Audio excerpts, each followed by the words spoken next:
The late Prince once compared modern-day record contracts to slavery, suggesting that he would tell any young artist not to sign, and many would reckon his opinion to be spot on, and his advice a just means to curb incessant drama.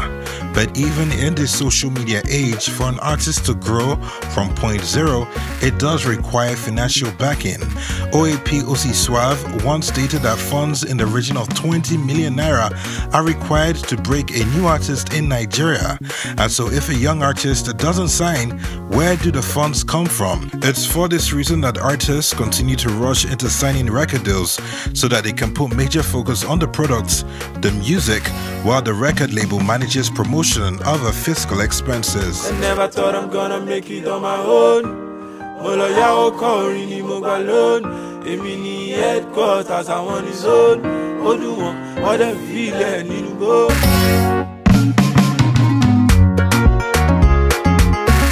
So the record label invests heavily into the artist and sometimes continuously for many years before reaping any sort of returns.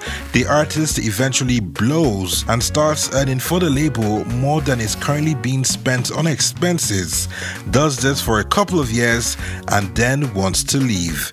The record label feels cheated and the artist now feels that the record label is cheating him or her. This is the genesis of many of the messy record label departures that we hear of today. Ladies and gentlemen, yo, listen to my story. Now you see the glory. We've been there high with Atipoli. For an artist like Harrysong, he got signed by 5-Star Music in 2014. At 5-Star Music, he churned out a number of hits and reportedly assisted in songwriting, helping to build the label brand. You look like your mama picking.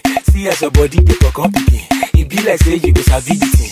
After a few years, even though he denied any plans to leave the label, when he eventually did, it led to a mayhem of sorts, with multiple reports of arrests, cases of impersonation and fraud. Forgery, yeah, they forged my brother's signature, Imoni's signature, and my signature, him and his manager, and they went to collect some money from some company, I don't want to mention their name. Ladies and gentlemen, gossip day for town. See this life, me I know like trouble, oh.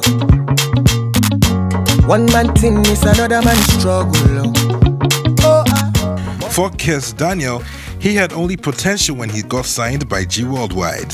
Strategic and very expensive promotion helped him on his way to becoming a star. He revealed to us in a 2017 interview that he might leave his label G Worldwide at the expiration of his contract in 2020. As an artist, the artist and record label relationship nowadays, I think it's more than the contract.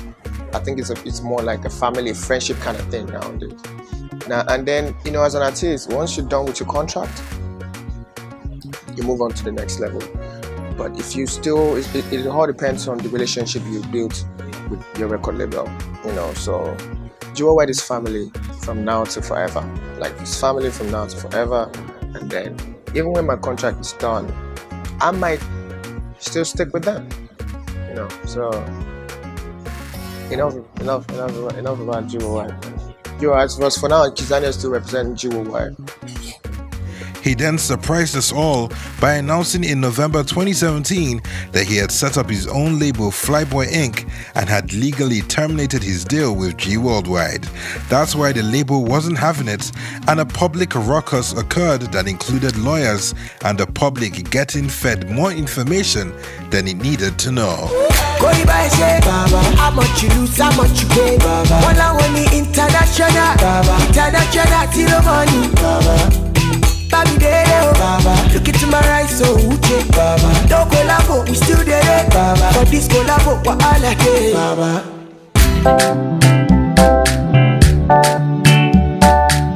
Mad Over You singer Runtown endured one of the more longer tussles with his hopeful ex-label, Goldmyne Entertainment.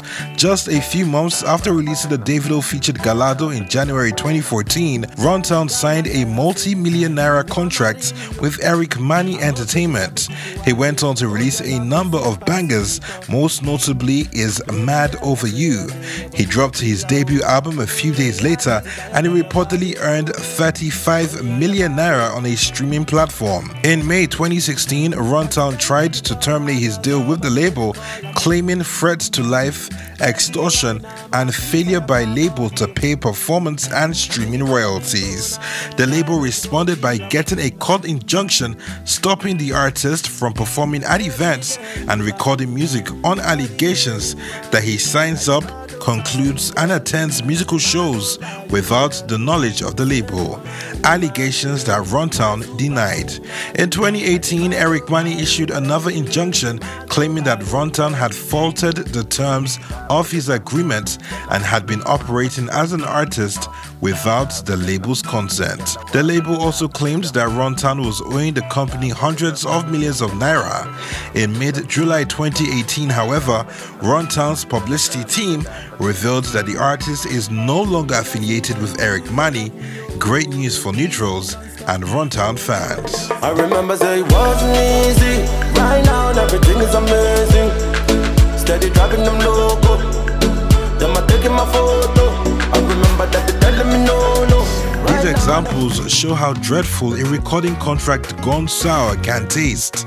But then for these artists, it's undeniable the impact the record labels also had on their careers while the going was good. While these are cases that went bad, there are many artists who left their labels and are still on good terms today. Performers must learn to read their contracts and fully understand it, and then consider whether they can live with the terms being signed. Else, like the late Prince said, they may just sign themselves into indentured servitude.